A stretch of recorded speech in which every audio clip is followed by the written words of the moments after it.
નમસ્કાર વિદ્યાર્થી મિત્રો, હું છું સંકેત સર. મારી ચેનલમાં બધા વિદ્યાર્થી મિત્રોનું સ્વાગત કરું છું. જો વિદ્યાર્થી મિત્રો તમે મારી ચેનલમાં નવા હોય તો ચેનલને સબસ્ક્રાઇબ કરી દેજો અને ઘંટડીના નિશાન પર ક્લિક કરી દેજો, જેથી તમને પાઠના લગતા અગત્યના વિડીયો તમારા સુધી પહોંચી શકે. વિદ્યાર્થી મિત્રો, આજે આપણે ધોરણ 10 માં વિષય સામાજિક વિજ્ઞાન પાઠ 8 કુદરતી સંસાધનમાં ભાગ નંબર 6 વિશે અભ્યાસ કરીશું. મેં તમને ગયા વિડીયોમાં કીધું હતું કે ભાગ 6 ના અંદર આપણે જમીન ધોવાણ એટલે શું અને જમીન ધોવાણ અટકાવવા માટેના ઉપાયોનો અભ્યાસ કરીશું. ભાગ 7 ના અંદર ભૂમિ સંરક્ષણ એટલે શું અને ભૂમિ સંરક્ષણ અંગેના ઉપાયો આપણે જોઈશું. તો ભાગ નંબર 6 શરૂ કરીએ. તો સૌથી પહેલા વિદ્યાર્થી મિત્રો સમજો કે જમીન ધોવાણ એટલે શું. જમીન ધોવાણ એટલે શું? જુઓ, જમીન ધોવાણ એટલે કે જમીનોનું કણોનું ગતિશીલ હવા કે પાણી દ્વારા એક સ્થળેથી બીજા સ્થળે સ્થળાંતર થવું, આને જમીન ધોવાણ કહેવાય છે.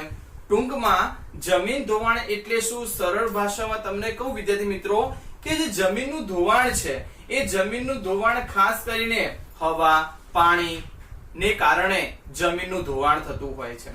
આ જે જમીનનું ધોવાણ થાય છે, જે જમીનના ઉપરના ભાગમાં રહેલા જે માટીના જે કણો હોય છે, એ કણો એટલે માટીના જે કણો હોય છે એ એક સ્થાનથી બીજા સ્થાને હડસેલાય છે, એટલે ખસડાઈ જતા હોય છે. એટલે એક જગ્યાએથી બીજી જગ્યાએ, એક સ્થાનથી બીજા સ્થાને સ્થળાંતર થતા હોય છે, માટે તેને જમીન ધોવાણ કહેવાય છે.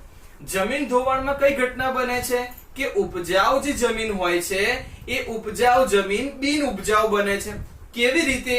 તો સાંભળો, ઉપજાઉ જમીન છે, જમીન ધોવાણ થશે, પવન દ્વારા કે પાણી દ્વારા જમીનનું ધોવાણ થશે તો પાણીના પ્રવાહને કારણે કે હવાના કારણે એ માટીના કણો એક સ્થાનથી બીજા સ્થાને જશે, જેને કારણે જે ફળદ્રુપ જમીન જે ઉપજાઉ છે એ બિન ઉપજાઉ બની જશે, કારણ કે તેના માટીના કણો એક સ્થાનથી બીજા સ્થાને જતા રહ્યા છે. એ ટૂંકમાં જમીનનું ધોવાણ થવાને કારણે ખેતી કરવામાં ઘણી મુશ્કેલી અનુભવાય છે, ખેડૂતોને ભારે નુકસાન પણ અનુભવાતું હોય છે.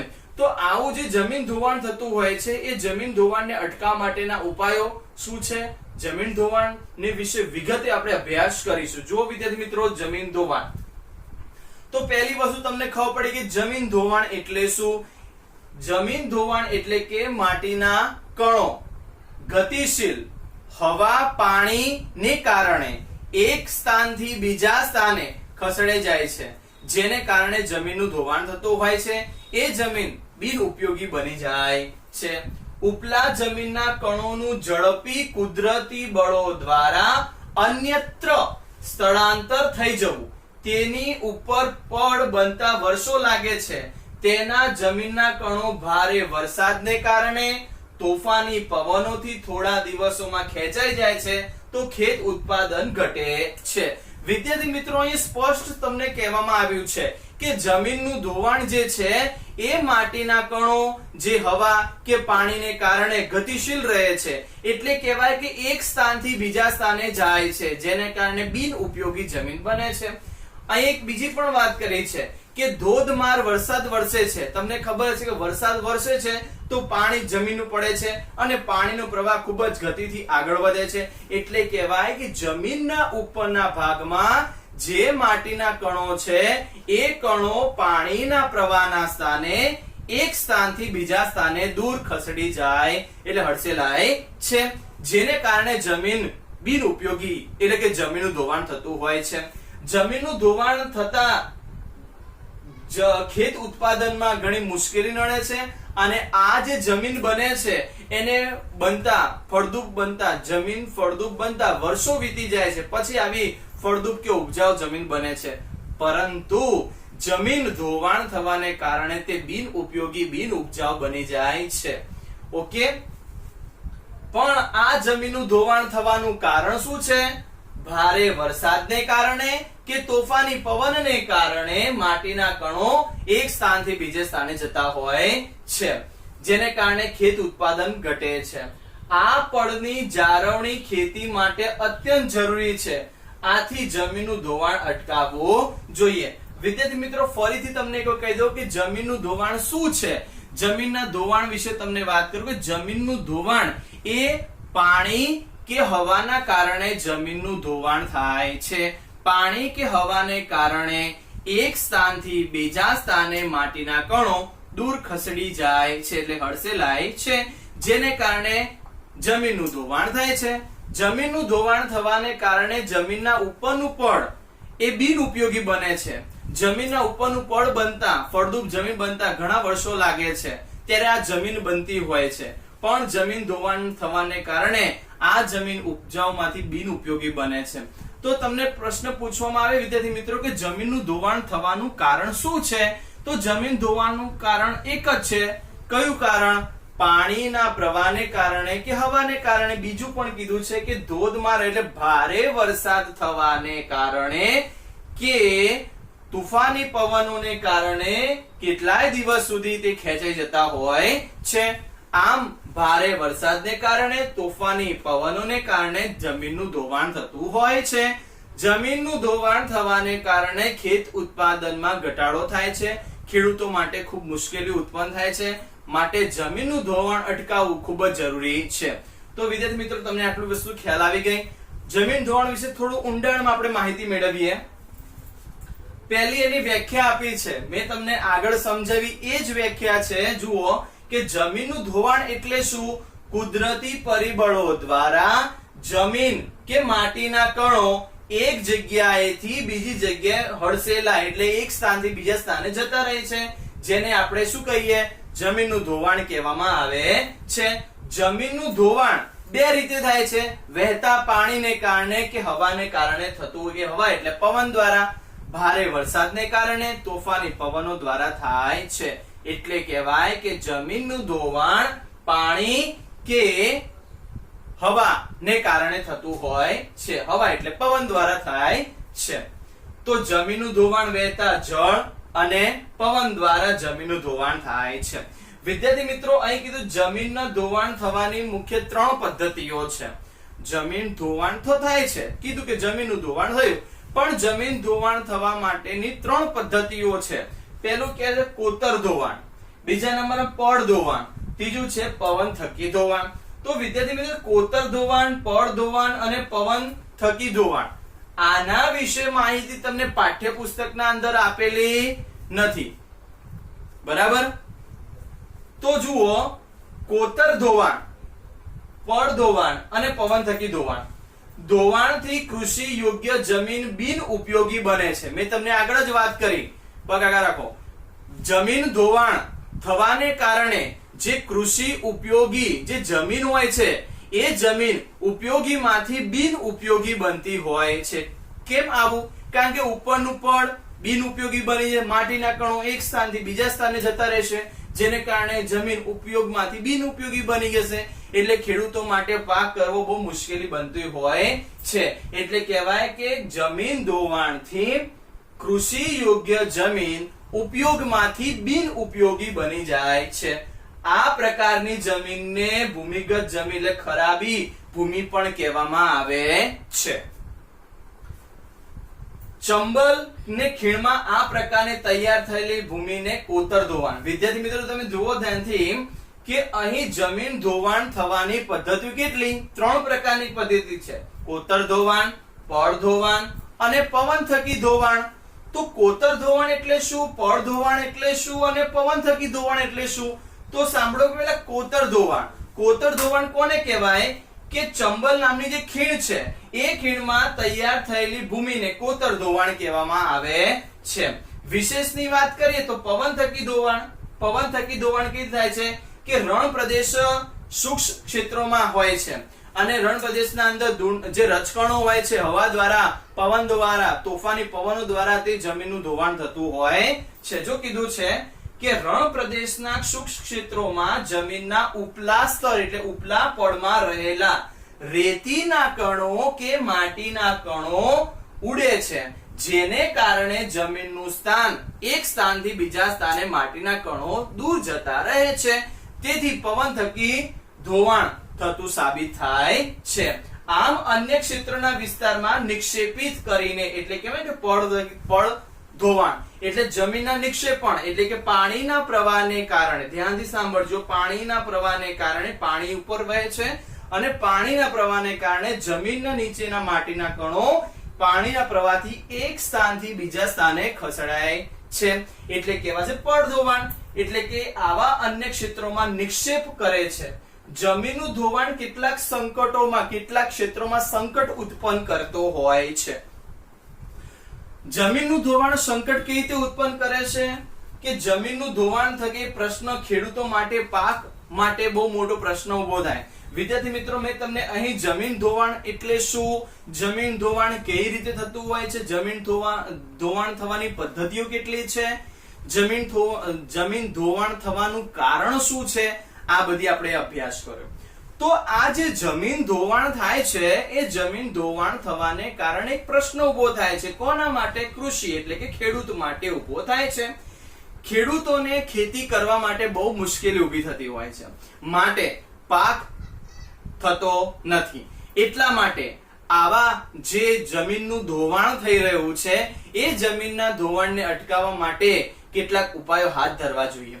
કેટલીક વિશેષ માહિતી આપું વિદ્યાર્થી મિત્રો. મેં તમને અહીં કીધું છે કે જમીનનું ધોવાણ મુખ્ય 3 પદ્ધતિ દ્વારા થાય છે: કોતર ધોવાણ, પડ ધોવાણ અને પવનથકી ધોવાણ. એના વિશે મેં તમને પરિચય તો આપ્યો, પણ હવે હું તમને જે કોતર ધોવાણ છે એ કોતર ધોવાણ થવાને કારણે કયા કયા રાજ્યમાં, કયા કયા વિસ્તારોના અંદર એનું નુકસાન થયું છે એના વિશે તમને જોઈ દો. તો દેશના અંદર લગભગ, વિદ્યાર્થી મિત્રો ધ્યાનથી સાંભળજો, પાઠ્યપુસ્તકમાં નથી આપ્યું, ધ્યાનથી જુઓ કે કોતર ધોવાણ આપણા દેશના અંદર લગભગ 40 લાખ જેટલા, ફરીથી કહું છું, આપણા દેશમાં લગભગ 40 લાખ જેટલા હેક્ટર દીઠ ભૂમિ પહેલથી અવક્રમણની અસર હેઠળ છે. એટલે કહેવાય કે કોતર ધોવાણને કારણે આપણા દેશમાં 40 લાખ હેક્ટર ભૂમિ નું જમીનનું ધોવાણના પ્રમાણમાં હેઠળ છે. આવા જે અસર કરતા કયા કયા રાજ્યો છે, જેમ કે આની જે સમસ્યા છે કોતર ધોવાની, એ કયા કયા રાજ્યમાં ખાસ જોવા મળે? તો ઉત્તર પ્રદેશ, મધ્યપ્રદેશ, બિહાર, રાજસ્થાન અને ગુજરાતમાં વિશેષ પ્રકારમાં આ પ્રકારનું જમીનનું ધોવાણ થતું જોવા મળે છે. ઓકે વિદ્યાર્થી મિત્રો, તો મેં તમને જમીન ધોવાણ એટલે શું, જમીન ધોવાણ થવાના કારણો, જમીન ધોવાણ થવાની પદ્ધતિઓ, ટૂંકમાં જમીન ધોવાણ વિશે આપણે વિગતે અભ્યાસ કર્યો. વિદ્યાર્થી મિત્રો, આ જે જમીનનું ધોવાણ છે એ તમને એક ગુણમાં પ્રશ્ન પૂછે કે જમીન ધોવાણ એટલે શું, તમને એક ગુણમાં પ્રશ્ન પૂછી શકે. અને આખો પ્રશ્ન તમને એમ આવે કે જમીન ધોવાણ એટલે શું, જમીન ધોવાણ અટકાવવા માટેના ઉપાયો સમજાવો કે જણાવો. 4 ગુણનો પ્રશ્ન છે સવિસ્તર વિભાગ ડી માં. તો ખાસ કરીને યાદ રાખજો વિદ્યાર્થી મિત્રો. હવે આપણે જોઈશું જમીન ધોવાણને અટકાવવા માટે ઉપાય કયા કયા કરવા જોઈએ એના વિશે જુઓ. જમીન ધોવાણને અટકાવવા માટેના ઉપાયો. તો વિદ્યાર્થી મિત્રો, જમીન ધોવા માટે અટકાવવાના ઉપાયો મુખ્યત્વે 5 આપ્યા છે. એટલે કે આ 5 પદ્ધતિ દ્વારા આપણે જમીનનું ધોવાણ અટકાવી શકીએ છીએ. પહેલો મુદ્દો છે, જુઓ ધ્યાનથી, કે જમીન પર ચરાણ પ્રવૃત્તિને નિયંત્રણમાં લેવી. આ સમજો કે જમીન પર એટલે જે જમીન છે, જે ભૂસપાટ જે જમીન છે, એ જમીન ઉપર તમને ખબર હશે કે પશુચારણ થતું હોય છે. ઘેટા, બકરા, ગાય, ભેંસ વગેરે પ્રકારના જે પશુઓ છે, એટલે કે જે પશુચારણ થઈ રહ્યું છે જેને કારણે પાકને નુકસાન થતું હોય છે, એટલે કે પશુચારણ પર નિયંત્રણ, કંટ્રોલ રાખવો જોઈએ. એના માટે અલગથી વિસ્તાર બનાવવો જોઈએ. તો પહેલો પોઈન્ટ ખ્યાલ આવે. કયો પોઈન્ટ હતો વિદ્યાર્થી મિત્રો? જમીન પર ચરાણ પ્રવૃત્તિને કંટ્રોલ, નિયંત્રણ રાખવું જોઈએ. પહેલો મુદ્દો ખ્યાલ આવ્યો. હવે આપણે જોઈશું વિદ્યાર્થી મિત્રો બીજો ટોપિક, ઢોળાવાળી જમીનોમાં સમોચ્ચ રેખીય પગથિયાની તરાહથી વાવેતર કરવું. પાઠ્યપુસ્તકના અંદર ભૂમિ સંરક્ષણના અંદર તમને 4 ફોટા આપે, તમે જોઈ શકો છો. એને પગથિયા રીતે ખેતરોના ફોટા તમને આપ્યા છે, તમે જોઈ શકો છો. તો બીજા નંબર જે મુદ્દામાં શું કહે છે કે ઢોળાવાળી એટલે ઢાળ આકારે જમીનનું સમોચ્ચ રેખીય એટલે એક સમાન્ય રેખામાં પગથિયા બાળવા જોઈએ. આ પગથિયા કરવાથી જમીનનું ધોવાણ બહુ જ અટકી જશે. કારણ શું છે? ધોધમાર વરસાદ પડશે તો વરસાદ પડે, પગથિયા હશે તો પાણી ધીમે ધીમે ધીમે પડશે, એટલે જમીન ધોવાણની સમસ્યા ઘટી જતી હોય છે. એટલે કહેવાય કે જમીન સમોચ્ચ રેખીય પગથિયા રીતે બનાવવી જોઈએ. ઢોળાવાળી જમીનમાં સમોચ્ચ રેખીય પગથિયાની તરાથી વાવેતર કરવું જોઈએ. આ રીતે કરીએ તો જમીન ધોવાણ અટકાવી શકાય છે. ઓકે વિદ્યાર્થી મિત્રો, ખ્યાલ આવ્યો તમને? ત્રીજા નંબરનો ટોપિક મુદ્દો જુઓ કે પડતર જમીનમાં વૃક્ષોનું વાવેતર કરવું જોઈએ. એટલે જે જમીન પડતર છે, ઉપયોગમાં લેવામાં આવતી નથી, એવી જમીનના અંદર વૃક્ષોનું વધુ વાવેતર કરવું જોઈએ. 4 નંબરનો ટોપિક, પાણીના વહેડા પાડેલા હોય ત્યાં આડબંધ બનાવવા. એટલે પાણીના વહેડા, જેને આપણે સાદી ભાષામાં નેક કહીએ છીએ, ગામડાની ભાષામાં તમે જુઓ કે શેઢા પાડેલા હોય છે. ટૂંકમાં કહેવાનો મતલબ શું છે કે જમીન જે હોય છે એના વચ્ચે એ પાળ બનાવવી જોઈએ. સાદી ભાષામાં કહું છું, પાળ બનાવવી જોઈએ, જેથી કહેવાય કે પાણીનું ધોવાણ અટકી શકશે. શું કરવું જોઈએ? પાણીના વહેડા પડેલા હોય ત્યાં આળબંધ રાખવી જોઈએ, જેથી જમીનનું ધોવાણ થતું અટકી જશે. 5 નંબરનો મુદ્દો જુઓ કે પાણીનો વેગ ધીમો પડવા ઢોળાવવાળા ખેતરમાં ઊંડી ખેતી કરવી. જો વિદ્યાર્થી મિત્રો અહીંયા પાણીનો વેગ વધારે પડતો ધીમો પાડવા માટે શું કરવું જોઈએ? જો પાણીનો વેગ ધીમો પાડવો હોય તો ઊંડાણ પ્રકારમાં ઢાળ આપવો જોઈએ. એ રીતે ખેતરોમાં પાક ઉગાડી શકાય છે. ફરીથી તમને કહી દઉં કે પાણીનો વેગ ધીમો પાડવા ઢાળવાળા ખેતરમાં ઊંડી ખેતી કરવી જોઈએ. એટલે ખેતીનું પ્રમાણ ઊંડા પ્રમાણમાં કરવું જોઈએ. આ રીતે જમીનનું ધોવાણ અટકાવી શકાય છે. ખ્યાલ આવ્યો વિદ્યાર્થી મિત્રો? એક વાર ફરીથી નજર કરી લો કે જમીનનું ધોવાણ અટકાવવા માટે કયા કયા ઉપાય કરી શકાય. તો સાંભળો, જમીનનું ધોવાણ અટકાવવા માટે સૌથી પહેલા પશુ ચરણ પ્રવૃત્તિને નિયંત્રણમાં રાખવી જોઈએ. બીજા નંબરમાં ઢોળાવાળી જમીનમાં સમોચ્ચ રેખીય પગથિયાની તરાહથી વાવેતર કરવું જોઈએ. ત્રીજા નંબરમાં પડતર જમીનમાં વૃક્ષોનું વાવેતર કરવું જોઈએ. ચોથા નંબરમાં પાણીના વહેડા પાડેલા હોય ત્યાં આડબંધ બનાવવી જોઈએ. અને 5 નંબર છે પાણીનો વેગ ધીમો પાડવા ઢાળવાળા ખેતરોમાં ઊંડી ખેતી કરવી જોઈએ. તો વિદ્યાર્થી મિત્રો, અહીં આપણો પ્રશ્ન પૂરો થયો. કયો પ્રશ્ન ચલાવ્યો આજે વિદ્યાર્થી મિત્રો? જમીનનું ધોવાણ એટલે શું? જમીનનું ધોવાણ અટકાવવા માટેના ઉપાયો જણાવો. તો આ પ્રશ્ન બોર્ડની એક્ઝામમાં બહુ જ મહત્વનો આઈએમપી પ્રશ્ન છે, 4 ગુણમાં. તો આ પ્રશ્ન હોમવર્કના અંદર આજે તમારે તૈયાર કરવાનો છે અને લખવાનો છે. તો વિદ્યાર્થી મિત્રો, આ વિડિયો તમને કેવો લાગ્યો એ કોમેન્ટ્સમાં જરૂર લખજો. અને વિદ્યાર્થી મિત્રો, આ ભાગ 6 અહીં પૂરો કરીએ છીએ. ભાગ 7 ના અંદર આપણે ભૂમિ સંરક્ષણ એટલે શું, ભૂમિ સંરક્ષણ અંગેના ઉપાયો વિશે અભ્યાસ કરીશું. ભાગ 7 એ આ પાઠનો અંતિમ વિડિયો રહેશે. ભૂમિ સંરક્ષણ એટલે શું, ભૂમિ સંરક્ષણ અંગેના ઉપાયો જણાવો. આ પ્રશ્ન પૂરો થશે પછી આપણો પાઠ પણ પૂરો થશે. પછી આપણે નવો પાઠ શરૂ કરીશું. ઓકે વિદ્યાર્થી મિત્રો, તો મળીએ હવે આપણે ભાગ 7 માં. ત્યાં સુધી દરેક વિદ્યાર્થીઓને નમસ્તે.